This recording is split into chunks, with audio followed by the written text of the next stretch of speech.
Uganda imefanya uchaguzi wake mkuu Alhamis wiki hii. Kwa mara nyingine, Rais Yoweri Kaguta Museveni aliyechukua madaraka mwaka 1986 baada ya kushinda vita vya msituni anaelekea kurefusha utawala wake ambao Januari 29 mwaka huu utatimiza miaka 40. Hadi sasa matokeo yaliyokwisha tangazwa yanaonyesha kiongozi huyo mwenye umri wa miaka 81 anaongoza kwa asilimia 72 ya kura. Mpinzani wake mkuu, msanii aliyegeukia siasa Robert Chagulanyi, akijulikana zaidi kwa jina lake la jukwani la Bobi Wine, hadi sasa amepata asilimia 24 pekee ya kura. Uchaguzi wa mwaka huu, kama zile zilizotangulia miaka ya karibuni nchini Uganda, zimeshuhudia vitendo vya ukandamizaji dhidi ya upinzani na vyombo vya dola kutumia nguvu kubwa kuwakabili wafuasi wake. Ukiacha vitimbi vya wakati wa kampeni, mfano kupigwa mabomu ya machozi mikutano ya upinzani, watu 7 wamepoteza maisha wakati wa uchaguzi, wengine wapatao 20 wamejeruhiwa na wanasiasa kadhaa wa upinzani walikamatwa siku hiyo ya uchaguzi. Asubuhi ya leo pia chama cha Bobi Wine cha NUP kimesema mwanasiasa huyo alitekwa nyara na jeshi na hajulikani aliko, madai ambayo hata hivyo yamekanushwa na vyombo vya usalama vya nchi hiyo. Matukio yote hayo yanajengwa taswira kwamba Rais Yoweri Kaguta Museveni, mwanajeshi aliyeingia madarakani miaka 40 iliyopita, akitambua kwamba mojawapo ya matatizo ya Afrika ni viongozi wake kutaka kutawala bila kikomo, amechagua pengine kwa mfano wa tatizo hilo alilolitaja mwenyewe kwenye mojawapo ya nukuu zake maarufu. Mwenyewe na chama chake cha NRM wanasema hivi sasa kukaa madarakani muda mrefu sio dhambi, wanasema ni baraka, na wanasisitiza miaka 5 ijayo itakuwa ni ya kulinda mafanikio yaliyokwisha patikana. Upinzani wenyewe lakini wanasema hakuna mafanikio ya kulinda zaidi ya madhila na hali ngumu ya maisha ambayo utawala wa Museveni umewasababishia Waganda. Wakati mazingira yote yanaonyesha Waganda wataendelea kuongozwa na Museveni kwa miaka mingine 5, kuna maswali kadhaa ya kuwekwa kwenye mizani. Mathalan, kipi hasa amefanikiwa katika kipindi cha miaka 40 kiasi anahitaji miaka mingine 5? Katika umri wa miaka 81 alionayo na ishara za wazi za kudhoofika kwa afya yake, miaka 5 ijayo itakuwaje nchini Uganda? Kwa nini imekuwa vigumu vile vile kwa upinzani nchini humo kupata mafanikio kwenye sanduku la kura tangu mwaka 1996? Na Uganda inaweza siku moja kweli kushuhudia mabadiliko ya utawala kwa njia ya amani, jambo ambalo halijaonekana tangu nchi hiyo ilipopata uhuru mwaka 1962? Hayo na mengine ndiyo tutakayoyajadili hivi leo kwenye kipindi cha Maoni, na mezani nimewaalika kutoka mjini London Bwana Kasim Kaira. Kaira ni mwandishi wa habari wa siku nyingi, aliripoti matukio mengi makubwa kwenye kanda ya Afrika Mashariki, ingawa Bwana Kaira siku hizi anapenda kujitambulisha zaidi kama mkulima na mfugaji, japokuwa kusema kweli bado hajaukimbia kabisa uandishi wa habari. Kwenye mji mkuu wa Uganda wa Kampala nimemkaribisha Bwana Kola Mazima. Yeye ni mwandishi na pia ni mtu anayezifuatilia kwa karibu siasa za Uganda. Kwenye huo mji mkuu wa Uganda, Kampala, tunajiunga na Lubega Emmanuel, mwandishi wetu nchini Uganda, na hapa barani Ulaya kwenye mji mkuu wa Denmark, Copenhagen, tunajiunga na Dr. Conrad Masabo, mtaalamu wa siasa na taaluma za kimataifa. Karibuni nyote wageni wangu kwenye kipindi cha Maoni. Mwenyekiti hapa Bonn mchana huu ni mimi Rashid Chilumba. Niruhusu wachangiaji wote, nianze na mwandishi wetu wa mjini Kampala Lubega Emmanuel. Lubega, hadi sasa matokeo yanaendelea kutangazwa, tunafahamu. Tumesikia Rais Yoweri Museveni bado anaongoza kwa idadi kubwa kabisa ya kura, asilimia 72 dhidi ya karibu 24 za Bwana Bobi Wine. Lakini kuna ripoti vile vile asubuhi ya leo zinazosema kwamba Bobi Wine alitekwa nyara, chama chake kimesema. Polisi inasema hapana, yuko huru na yuko nyumbani kwake. Nini tunafahamu zaidi kuhusu kinachoendelea hivi sasa Bwana Lubega? Ama kwa kweli kama kwa mujibu wa msemaji wa polisi ambaye alituita alfajiri na mapema kwenda kwenye kituo cha makao makuu ya polisi kutuelezea kuhusu swala hilo la Bobi Wine kukamatwa, amekanusha kabisa madai hayo, akisema kwamba Bobi Wine yuko nyumbani kwake, ila akakubali kwamba majeshi yamezingira nyumbani kwake na ni kwa ajili ya kuepusha rabsha ambazo zinazotokea, kwa vile walidai kwamba kuna makundi ya vijana ambao walikuwa wanapanga kwenda kumtembelea na wakawa wazuiliwa. Kwa hivyo ndio maana majeshi yamezingira kwake, lakini wakakanusha madai kwamba rasmi yeye hayuko chini ya kizuizi cha nyumbani. Ninyi waandishi wa habari mmepata nafasi ya kusikia kutoka kwa chama chake taarifa yoyote mpya ama kutoka kwa Bobi Wine mwenyewe? Hatujapata taarifa zote kutoka kwa Bobi Wine mwenyewe kwa vile hatuwezi kumfikia, na vile vile chama chake wao walikuwa wanasisitiza kwamba yuko katika kizuizi, yuko chini ya kizuizi, na wengine, baadhi yao wengine walikuwa wanasema kwamba alikamatwa akachukuliwa na ndege ya helikopta akapelekwa mahali kusikojulikana, lakini polisi wakakanusha madai hayo, wakasema hawajafanya kitu kama hicho. Yani wanachokifahamu ni kwamba Bobi Wine yuko nyumbani kwake. Asante sana Lubega Emmanuel kwa kutufungulia. Tutakuwa pamoja na wewe kwenye mjadala huu. Najua umehudhuria mikutano ya kampeni, umeripoti tangu ilipoanza mpaka wakati wa uchaguzi. Tutasikia pia kutoka kwako hapo baadaye. Bwana Akola Mazima, unaposikia matukio ya aina hii, chama cha Bobi Wine kinasema kiongozi wake amekamatwa, polisi bila shaka imekanusha, lakini huu ni mfululizo wa matukio ambayo yameshuhudiwa kwenye uchaguzi wa mwaka huu, tangu wakati wa kampeni na hata siku ya uchaguzi. Nimetaja kwenye utangulizi zaidi ya watu 7 wamekufa. Kulikuwa na madai ya upinzani kupigwa mabomu mikutano yao, kughasiwa na vyombo vya ulinzi na usalama. Unaposikia matukio ya aina hii baada ya miaka 30 tangu kuanza kile kinachoitwa uchaguzi rasmi wa kila baada ya miaka 5 nchini Uganda, unapata tafsiri gani Bwana Mazima? Asante sana. Nataka niseme kwamba visa vinavyojitokezea, hiyo ni sehemu ya kujenga demokrasia hapa barani Afrika, kwa sababu unajua kwamba ujenzi wa demokrasia ni safari, na safari ni hatua. Hata hivyo, lakini vinavyotokea hivyo tunaona kwamba kidogo sasa tunasema kwamba demokrasia, mwendo wa demokrasia umekwama. Kuna mkwamo fulani, mkwamo ambao unahitaji kushughulikiwa na kila mdau.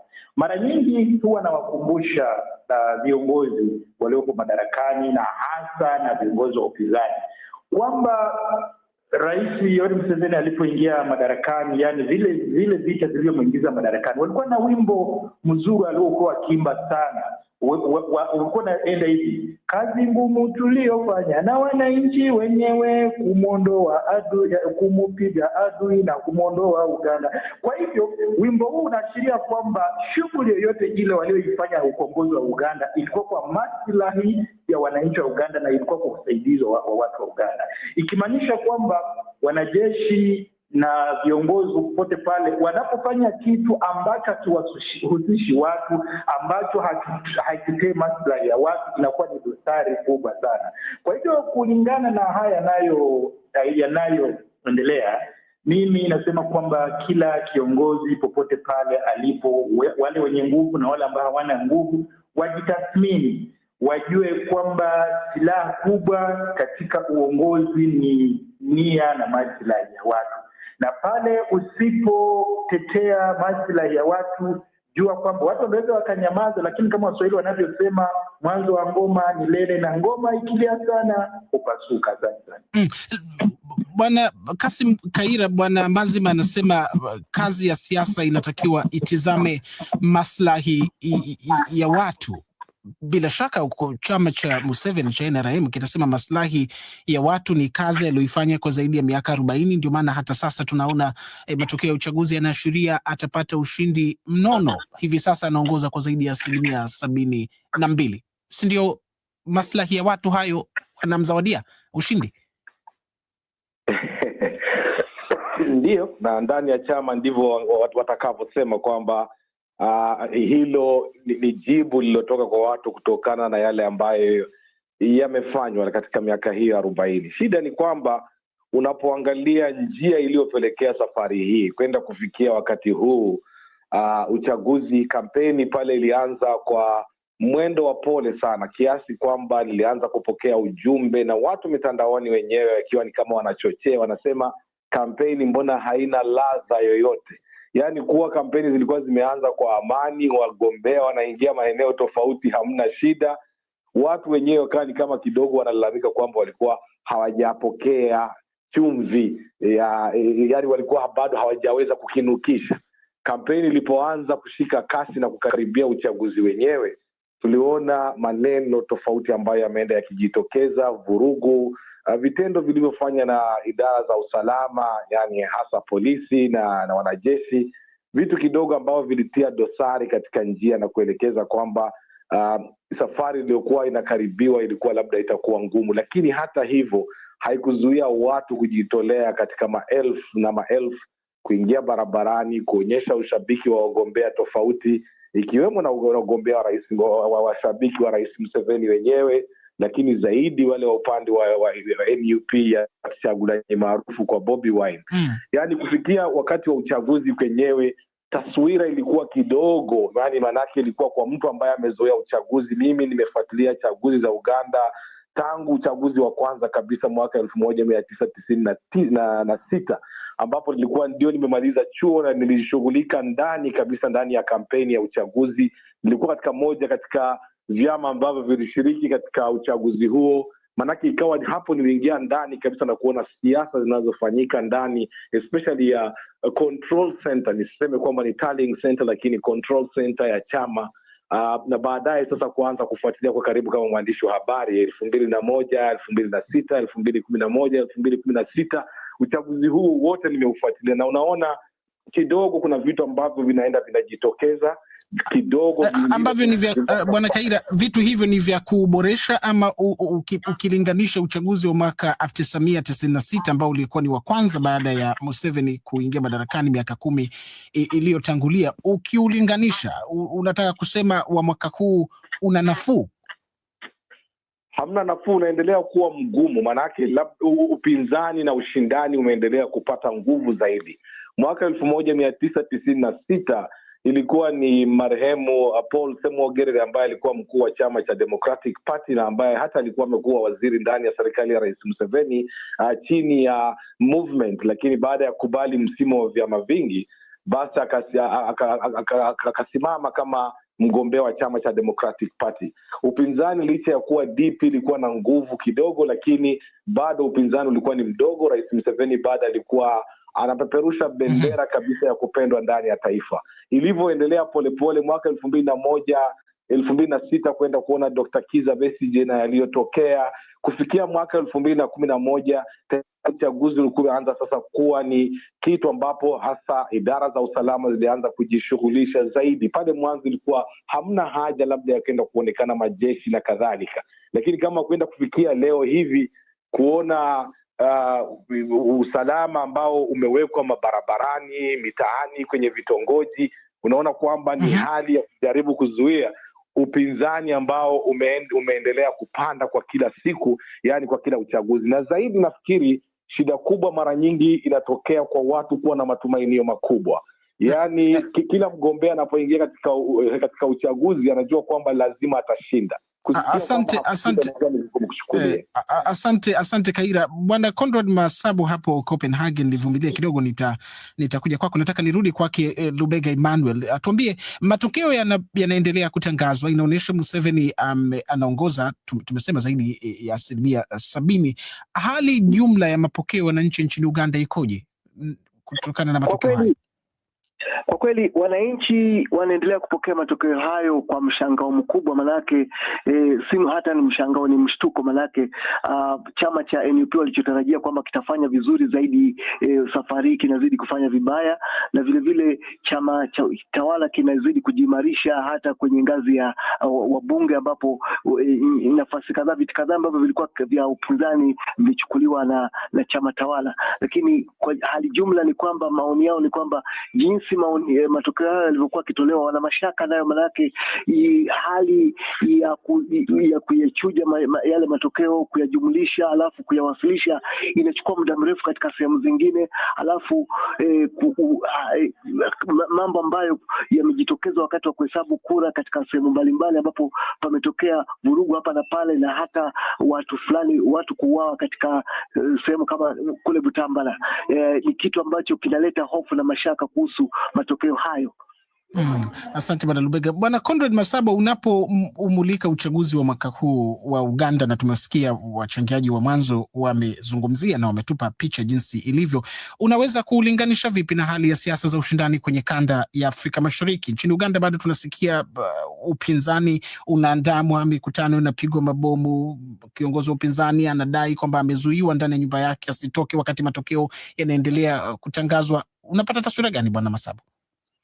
Asante sana. Taswira nayoipata ni kwamba ukanda wa Afrika na hususan Afrika Mashariki ni kama tunafanya siasa zinazofanana. Labda nchi pekee inayojaribu kufanya siasa tofauti nchi ya Kenya, ambayo nadhani wao kutokana na mfumo wao kikatiba umewapa nafasi nzuri ya kuweza kuonyesha walioyaonyesha. Lakini ukichukulia mfano yaliyotokea Mozambiki, yaliyotokea Tanzania, unaweza kuhisi na kusema kwamba ni kama chaguzi zetu zinakata kwenye kitambaa kile kile. Matumizi ya nguvu kubwa, matumizi ya majeshi katika uchaguzi, na hususan kutetea mtawala aliyoko madarakani, ambayo tafsiri yake ni kwamba tunakuwa na chaguzi ambazo hazipo tayari kwa matokeo. Walioko kwenye madaraka ni kama hawako tayari kuondoka madarakani katika utaratibu waliojiwekea wenyewe, ambao ni tafsiri ya kuwa na mfumo wa demokrasia ya hadaa, ambayo unahadaa wananchi kwamba wanaweza kuamua kupitia sanduku la kura, lakini huku ukweli unabaki kwamba watawala wameendelea kuhodhi nguvu na kuamua nani aingie na nani atoke.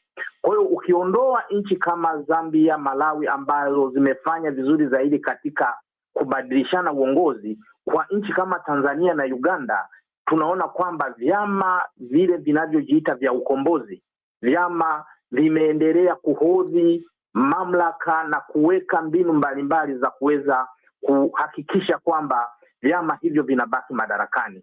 Tafsiri ambayo ni kwamba wananchi huenda wakakata tamaa, na wakikata tamaa wanaweza kuchukua maamuzi tofauti tofauti. Lakini Bwana Masabo, unaweza kuelezea vipi hisia za wananchi kukata tamaa katika mazingira ambako tunaona tunaweza kusema kuna hali ya utulivu nchini Uganda? Matokeo yanaonyesha 70% ya Waganda wamemchagua Yoweri Kaguta Museveni, na mara zote anapoulizwa kuhusiana na kwa nini anaamini anapata ushindi wa namna hiyo, anasema wananchi wanamkubali. Anatoa sababu, anasema amefanikiwa kwa miaka 40 iliyopita kuifanya Uganda kuwa nchi yenye amani na utulivu. Aliingia madarakani mwaka 1986 Yoweri Kaguta Museveni akipokea nchi ambayo ilikuwa inashuhudia mapinduzi ya kijeshi kila wakati, ubishani kuhusu matokeo ya uchaguzi na mzozo mkubwa wa kisiasa kwenye taifa hilo la Afrika Mashariki.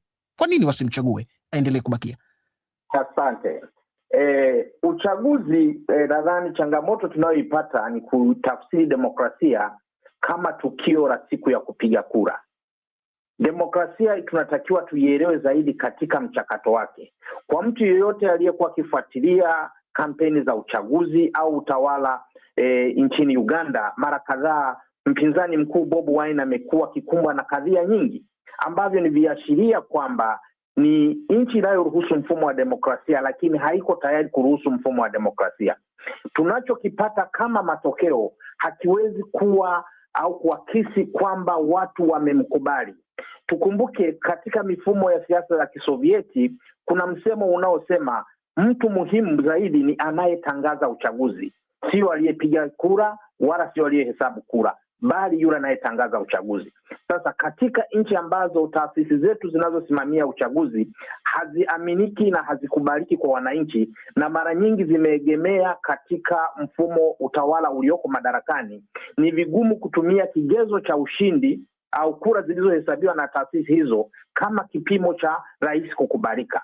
Na huenda ndiyo maana kuna vuguvugu au wito wa watu kutaka kuwa na tume huru za uchaguzi, kuwa na katiba yenye kutoa uhuru zaidi kwa wananchi, ili hizi taasisi ziwe huru kuamua nani mshindi na nani sio mshindi. Kuondokana na hii dhana ya kudhani mshindi kweli amekubalika na wananchi. Asante Bwana Masabu. Bwana Akoli Amazima mjini Kampala, umemsikia Bwana Masabu na bila shaka ulimsikia mwanzo Bwana Kasim Kaira. Kinachoonekana ni kwamba upinzani unadai mara zote unaandamwa, lakini sio kwamba upinzani wenyewe kwenye nchi kama Uganda ni dhaifu sana. Tangu mwaka 1986 Yoweri Museveni amepambana na wapinzani kadhaa, Kizza Besigye, na sasa kusema kweli anayempa changamoto kubwa ni Bwana Robert Chagulanyi, lakini hatujaona ushirikiano wa karibu wa wapinzani wenyewe waliokuwa na nia ya dhati ya kiondoa chama cha bwana Museveni madarakani cha NRM, kwa sababu bila shaka ili wananchi wa uchague lazima muwe na sera mbadala dhidi ya zile za chama kilichopo madarakani. Kwenye uchaguzi huu kulikuwa na wagombea 8, 7 ni kutoka upinzani. Kwa nini kwa mfano wapinzani wote 7 wasingejiunga nyuma ya Chagulanyi kama kweli iko dhamira ya kukiondoa chama cha Museveni madarakani kwa madai kwamba hakijafanya vya kutosha nchini Uganda, bwana Mazima? Naam, nataka niseme kwamba siku hizi tuna siasa za ubinafsi, kwamba mimi nisipopata wengine wasipate, kwa sababu tunaona kwamba hata katika kampeni hizi Mheshimiwa Nandala Mafamvi ambaye pia ni miongoni mwa wagombea 8 amekuwa akisema kwamba wasipomchagua bora wamchague Rais Yoweri Museveni. Amekuwa upande wa upinzani kwa miaka mingi.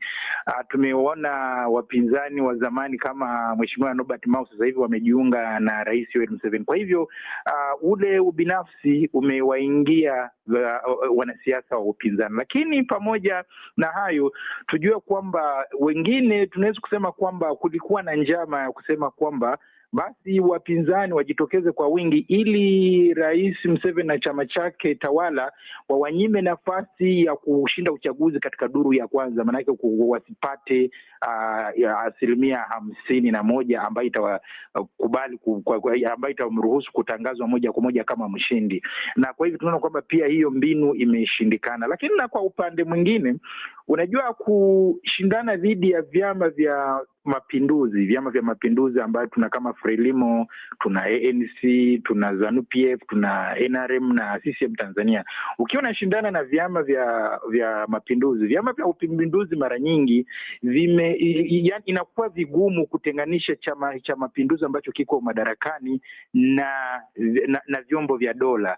Maana yake unakuta kwamba inakuwa vigumu kujua kwamba mpaka uko wapi.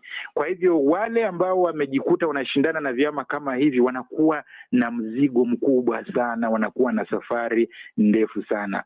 Na pamoja na hayo tumeingia katika siasa za hela. Na utajua kwamba chama ambacho kiko madarakani huwa wana hela kuliko wale ambao wako upinzani. Siku hizi tumeingia katika siasa za hela kiasi kwamba usipokuwa na hela za kutosha, hata uwe katika upande wa upinzani, huwezi ukashinda uchaguzi. Uchaguzi sasa ni wa gharama kubwa sana. Lazima upigishe lazima uchapishe picha, utoe matangazo redioni, uandae mikutano, wakala wako wale watakao kuwakilisha pale katika vituo vya kupigia kura. Kwa hivyo naona kwamba ni gharama. Siku hizi siasa zimekuwa za matajiri kuliko za wale wenye malengo wa kutetea watu wa kawaida. Na vile vile jambo lingine ambalo limejitokezea ambayo kwa kweli watu linawatamausha, hata wale ambao wamekuwa katika upande wa upinzani, wanapopata nafasi ya kuingia serikalini wanaboronga, wanafanya yale. Nitatoa mfano wa Malawi. Walimchagua Lazarus Chakwera wakiwa na matumaini, lakini alipofika madarakani mwaka wa kwanza akafanya mambo ndivyo sivyo. Ndiyo maana baada ya miaka 5 wamemrejesha yule mzee Profesa Peter Mutharika. Unaona, hii inaashiria kwamba hata upinzani mara nyingine unapopewa nafasi huwa hawaishughulikie. Na ndio maana unaona kwamba hata hapa Kampala, hapa Uganda, kuna maeneo ambayo uchaguzi uliopita upinzani ulishinda viti vya ubunge, lakini wale wabunge waliochaguliwa wakawa ni wa kiwango cha chini sana, wakawa ni wale ambao ni malimbukeni, wakaonyesha ulimbukeni, ile excitement, wakaanza kufanya mambo tofauti na yaliyowapelekea waliochaguliwa. Kikapelekea sasa wakati huu kwamba watu, ingawa ndio unakuta kwamba eneo hilo wamemchagua Bobi Wine, lakini mbunge aliyechaguliwa wakati wa chama cha NRM, kwa sababu yule mbunge wa NUP aliyetuma hapo mapema alifanya ndivyo sivyo. Akaanza alipoenda kula akaamua kujilimbikizia mali kuliko kuangalia maslahi ya watu. Asante. Asante, tafadhali kidogo nataka nimsikie pia. Nataka nimsikie kidogo bwana Kasim Kaira, nitakuja kwako tena bwana Amazima. Nikisikia michango ya ninyi watatu, nikimondoa bwana Lubega Emmanuel mwandishi wetu kule Uganda, napata picha inayoonyesha kana kwamba utawala wa miaka 40 wa Museveni hakuwa pale kwa sababu ya matumizi ya nguvu, vitisho, nguvu za vyombo vya dola, jeshi na kadhalika. Ni kweli kwamba Yoweri Kaguta Museveni amedumu kwa miaka 40 kwa sababu tu ya nguvu za dola. Hakuna mambo mengine ya maana yaliyomfanya abakie madarakani kwa kipindi kirefu namna hiyo.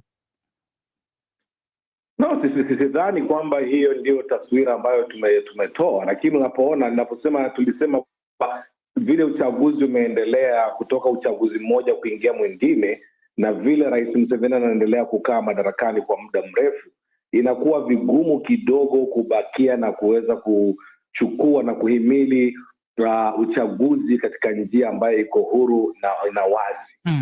Sasa hapo ndipo madola yanapoingia, na Bwana Akola amegusia swali muhimu sana aliposema kwamba unapokuwa na chama tawala ambacho ni chama cha kizalendo ama liberation parties, chama cha wakombozi, wanapokuja ndani ya utawala inakuwa ni vigumu mara nyingi kutofautisha kati ya dola, idara za usalama na chama tawala, kwa sababu ya muda mrefu watu waliokaa ndani ya maeneo hayo. Rais Museveni amekuwa na kura nyingi na bado ana kura nyingi, lakini vijijini. Na actually kitu kimoja ambacho nimeona kinakuwa kosa kidogo katika uchaguzi ni kwamba matokeo ya kwanza yanayotangazwa yanakuwa ni ya mijini, na hiyo ni automatic kwa sababu ni karibu na kwa hivyo mawasiliano ni rahisi. Sasa matangazo haya yanapotolewa, unakuta labda 10% ama 15% ndizo zimetolewa, lakini tayari zinaonyesha 70% na 80% kutokana na hizo 20% ambazo zimepatikana. Kwa mtu aliyeona mtu wa upinzani, ambapo mara nyingi unakuta mijini upinzani ndiko unakokuwa na nguvu, mtu aliyeona 61 mfano kwa Bobi Wine katika saa chache zilizoanzia, kusikia kwamba ametoka 61% kufikia 24% hatimaye, inakuwa ni vigumu kumuonyesha kwamba uchaguzi haujaibiwa.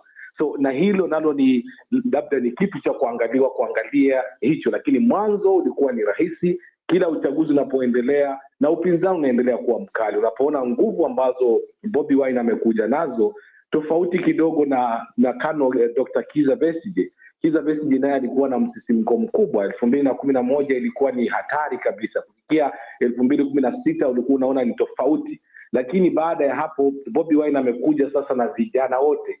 Unapoona uchaguzi uliopita wa 2021, unapoangalia voter turnout, watu waliojitokeza kuja kupiga kura, ni idadi ndogo ukilinganisha sasa na watu ambao walikuwa wanakubalika sasa kupiga kura. Milioni 21, milioni 18.1 wamejitokeza. Kidogo unaona kuna msisimko mkubwa, na kila msisimko unapokuwa mkubwa, hii voter apathy imebadilishwa sasa na Robert Kyagulanyi na nguvu alizoleta katika kura hii. Sasa hiyo inaongeza pressure kwenye madola kuhakikisha hali za usalama, na hasa katika maeneo ambapo matangazo yatapotolewa kama tangazo la mwisho sasa la kusema nani mshindi, nani ameibuka mshindi. Unajua hapo huenda ikatokea vurugu, hasa kwa wale walioamini kutokana na idadi ya waliojitokeza kwenye kampeni kwamba lazima walikuwa watashinda. Kusikia mengine itakuwa ni vigumu kukubali. Hiyo kidogo inaleta pressure, na hivyo kuleta dola za usalama sasa kuingia barabarani na vitongojini. Asante. Kabla hatujamulika miaka 5 inayokuja katika mazingira haya ya sasa ambayo inaonyesha pengine Rais Yoweri Museveni atatangazwa mshindi kwa matokeo yanavyokwenda, nataka nisikie kwako Bwana Conrad Masabo. Mwanasiasa huyu mtu mzima Yoweri Kaguta Museveni alipoingia madarakani, nilisema kwenye utangulizi, manake nukuu yake maarufu kabisa inayosema moja ya changamoto kubwa barani Afrika, na akagusia ikiwemo nchini mwake Uganda, ni viongozi kutamani kubakia madarakani kwa muda mrefu. Sasa anatimiza miaka 40. Wengi walitaraji pengine angeondoka mapema. Nini unaamini kilibadilisha fikra zake kwamba hata baada ya miaka 80 anataka miaka mingine 5 ya kuiongoza Uganda, Bwana Masabo? Asante sana. Nadhani katika hilo aliyebahatika kukwepa mtego huo alikuwa hayati Nelson Mandela. Wengine wamekumbwa na mtego huo, na mara nyingi kinachosababisha waone vigumu kutoka ni baada ya kushindwa kutimiza ahadi walizozitoa, na wakishashindwa kutimiza na matumaini ya wananchi waliowapa, basi wanaogopa kutoka, kwa sababu wanajua hususani kama alikuwa na ubadhirifu, uvunjifu wa haki za binadamu, anakuwa na hisi akitoka kuna uwezekano wa yeye kupata madhira kama kushtakiwa na kupelekwa kwenye vyombo vya kimaamuzi kama vya kimataifa. Ukiangalia alikotokea Yoweri Kaguta Museveni, ile miaka na matumaini watu waliokuwa nayo, wanatamani waondoke kwenye kitu kinachoitwa amani. Kwa tukisha kuwa na amani, tunatarajia tuwe na maendeleo. Sasa ukirudi Uganda ukaangalia kasi ya ukosekanaji wa ajira, hali ya huduma za afya, barabara, miundombinu ya afya, miundombinu ya elimu, utajua kwamba kwa kiasi kikubwa matumaini aliyowapa miaka hiyo hayapo tena. Na sasa kama hayapo, anatokaje? Akitoka anaogopa kutoka kwa aibu. Kuogopa kutoka kwa aibu kunategemea na utendaji mbovu anaokuwa amekuwa nao katika kutimiza zile ahadi alizowapa wananchi. Nadhani tatizo kubwa huwa ni kutoa ahadi nyingi kabla hujajua changamoto za utawala wa umma. Utawala wa umma una mambo mengi, una misukosuko mingi, mingine wanaahidi bila kujua kwamba walichokiahidi utekelezaji wake huenda ni mgumu au hauwezekani. Nadhani njia pekee ilikuwa ni kuahidi ndani ya vitu vinavyoweza kutekelezeka, na pale watu wasingeona aibu, woga kutoka kuondoka bila kukaa madarakani muda mrefu. Asante sana Bwana Amazima. Bwana Lubega, nivumilie kidogo, nitakuja kwako. Bwana Amazima, umri wa Rais Museveni ni mkubwa sana, miaka 81, na kuna hisia na wako wanaoamini huenda miaka 5 hii ijayo, iwapo atatangazwa kwa mshindi, itakuwa ya mwisho kwa kiongozi huyu. Kibarua gani kinamkabili mbele yake, na unaamini anaacha urithi wa aina gani nchini Uganda? Na kibarua kikubwa kinachomkabili mnamo miaka hii 5 ni kile kibarua ambacho watu wamekuwa wakitarajia kwa miaka mingi, kibarua cha wakati wa mpito. Maanake kibarua cha kuandaa mazingira ya kupishana, ya kukabidhiana madaraka kwa amani, kwa sababu nchini Uganda hilo tokeo halijawahi hilo jambo halijawahi tokea, kwamba rais anamkabidhi madaraka mrithi wake kwa amani na watu wanashuhudia, wanashangilia. Kwa hivyo ni jambo ambalo kwa muda mrefu Waganda wamekuwa wakisubiri, wakisema kwamba yeye ajenge historia ya kusema kwamba ndiye kiongozi wa kwanza wa kukabidhi mrithi wake hatamu za uongozi kwa amani na kwa salama. Lakini pamoja na hayo, kuna profesa ule daktari akiwa Denmark amesema kwamba ni mambo yanajitokeza yalivyo kwa sababu viongozi wakikaa sana madarakani wanatoa ahadi nyingi ambazo wanashindwa kutekeleza. Si kweli hivyo. Nchini Uganda tunaona kwamba Museveni na NRM kwa kweli walipoingia madarakani kulikuwa na maendeleo kwa kasi, tena maendeleo, mabadiliko, mageuzi mengi. Lakini baada ya miaka 20 kasi hiyo ikaingia mkwamo. Mabadiliko, maendeleo na mageuzi yakaingia mkwamo fulani. Kwa hivyo huo mkwamo ambao umeshuhudiwa, ndio maana unaona kwamba upinzani umejitokeza juu kusema kwamba ndio miaka ya awali kwa kweli kulikuwa na mambo mengi ya kimaendeleo ambayo yameingia katika mkwamo fulani ambao huo mkwamo unafaa utatuliwe. Na la mwisho kabisa nchini Uganda, kama Kaira alivyosema, ndio Rais Museveni baada ufasi anao, kwa sababu alipoingia madarakani walimuona kama mkombozi, akajenga taswira kama baba wa makombozi na baba wa ukombozi na baba wa taifa. Sasa hivi ni babu, ndio maana mara nyingi wananchi huwaita wazukuru kwa Kiganda inamaanisha wajukuu. Kwa hivyo anachukulia kwamba idadi kubwa ya wafasi wa Bobi Wine ni wajukuu wake ambao wanafaa washughulikie kama babu yao. Kwa hivyo mtu ambaye akijenga taswira kama hiyo anakuwa na ule ufasi wake hata ambao upo mashambani, ambao upo mkoani. Ingawa mijini ambayo ingawa mijini ufuasi wake kwa kweli ni mdogo sana. Asante Bwana Lubega, nivumilie, nataka nimalize na Kaira alafu nitakuja kwako. Nataka agusie hili alilolisema Bwana Mazima, hii shauku ya Waganda kuona mabadilishano ya uongozi kwa njia za kidemokrasi, wakitaraji pengine Rais Museveni angesaidia hilo kutokea. Unaona uwezekano wa hilo kuwepo, hasa katika wakati kuna uvumi tayari kwamba wengi wanahisi Bwana Museveni atajaribu kutumia miaka 5 hii inayokuja kubadili katiba ili pengine kumfungulia njia mtoto wake wa kiume Muhoozi Kainerugaba amrithi, tena pengine katika njia ambazo sio kupitia sanduku la kura. Bwana Kaira. Ni kwangu ama Bwana Kaira? Bwana Kaira tafadhali. Bwana Kaira? Naam, samahani, tunakusikia. Ndio, sijui umelisikia swali nilouliza? Swali nimelisikia na ninacho inategemea, lakini nafikiria kivyo vyote, kwa sababu ikiwa kama kutokana na tunavyoona uchaguzi ulivyoenda mpaka sasa hivi, ikiwa Rais Museveni atatangazwa kuwa mshindi, ana miaka 5 ambayo ni miaka 5 huenda ikawa migumu kama miaka 5 alikoanzia, kwa sababu taka usitake, unaona Rais Museveni katika kampeni hii imempa uchovu fulani, anaonekana uchovu na atahitaji break kivyo vyote, lakini miaka 5 itakuwa na nguvu ya kujaribu kuzungumzia swala ambalo amekuwa analipitapita kando, na hilo ni swala la mrithi, succession plan, lazima lijitokeze. Pili, naona lazima kuweko na mjadala wa kitaifa, kwa sababu ukiangalia idadi ya watu waliojitokeza barabarani, vijana hata wazee, ambao wameonyesha upinzani kwa sera zake na vitu ambavyo vimefanyika, sidhani kwamba kwa kiongozi hasa anayejiona kama mkombozi barani Afrika itakuwa tu ataendelea iwe ni business as usual. Lazima katika hii miaka 5 kuweko njia fulani angalau ya kujaribu kuweka angalau mazungumzo ama mjadala wa kitaifa, yani national dialogue, kutokana na kilichopo.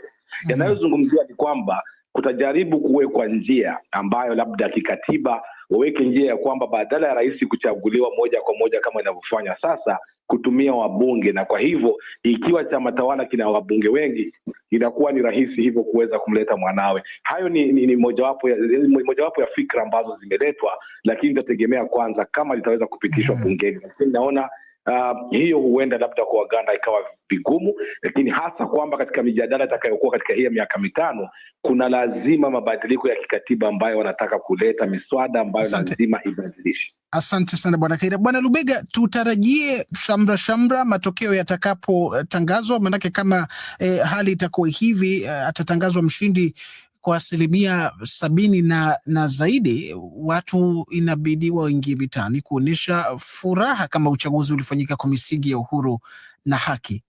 Bwana Lubega. Ni jambo ambalo litakuwa lenye mashaka mengi, manake katika hali ya usalama ambayo imewekwa, wale wafuasi wa chama chake, chama tawala, bila shaka watasherehekea, watashangilia, lakini kwa wengine itakuwa ni hali ya huzuni, hali ya majonzi, na huenda watu wakawa yani wanachukua tahadhari, manake hujui ushangilie wapi, manake huenda ukawa unashangilia mbele ya mtu ambaye yeye ni hafurahi matokeo hayo. Kwa hivyo utakuta kwamba mambo yatakuwa ya mchanganyiko, lakini bila shaka ushindi wake utapokelewa hasa hapa katika eneo ambapo ni ngome ya upinzani. Sidhani kama patakuwa na sherehe ambazo zitafanyika waziwazi na watu, kwa maana yake wengine wataona ni kama ambao wanawachekelea wale walioshindwa. Asante. Kwa kifupi sana Bwana Masabo, uchaguzi huu wa Uganda ambao umefuatia ule uliofanyika nchini Tanzania unatoa picha gani linapohusika suala la mifumo ya kidemokrasia na chaguzi kwenye kanda ya Afrika Mashariki? Kwa kifupi sana.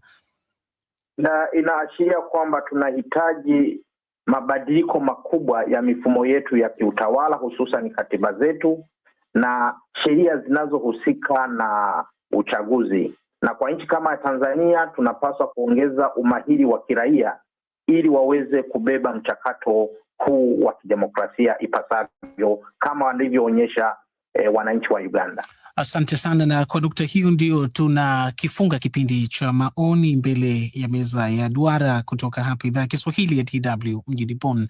Leo tulikuwa tunaimulika Uganda ambayo mapema wiki hii ilifanya uchaguzi wake mkuu ambao unatarajiwa kurefusha utawala wa Rais Yoweri Kaguta Museveni ambaye amekuwepo madarakani kwa zaidi ya miaka 40. Uchaguzi umefanyika chini ya kiwingu cha madai kutoka upande wa upinzani kwamba umenyanyaswa na kudhulumiwa. Mezani niliwaalika hapa kutoka kwenye mji mkuu wa Denmark, Copenhagen, Dr. Conrad Basabo. Yeye ni mtaalamu wa siasa na taaluma za kimataifa. Huko London tulijiunga naye Bwana Kasim Kaira, mwandishi wa habari wa siku nyingi, aliripoti matukio mengi makubwa kwenye kanda ya Afrika Mashariki. Mjini Kampala tulikuwa naye mwandishi wetu Lubega Emmanuel, na kwenye mji huo huo mkuu wa Uganda tulimkaribisha Bwana Col Amazima. Yeye ni mwandishi na mtu anayezifuatilia kwa karibu siasa za Uganda. Na washukuruni nyote mlioshiriki kipindi cha maoni. Jina langu ni Rashid Chilumba. Hadi mara nyingine, msikilizaji, nina kwageni. Kwaheri.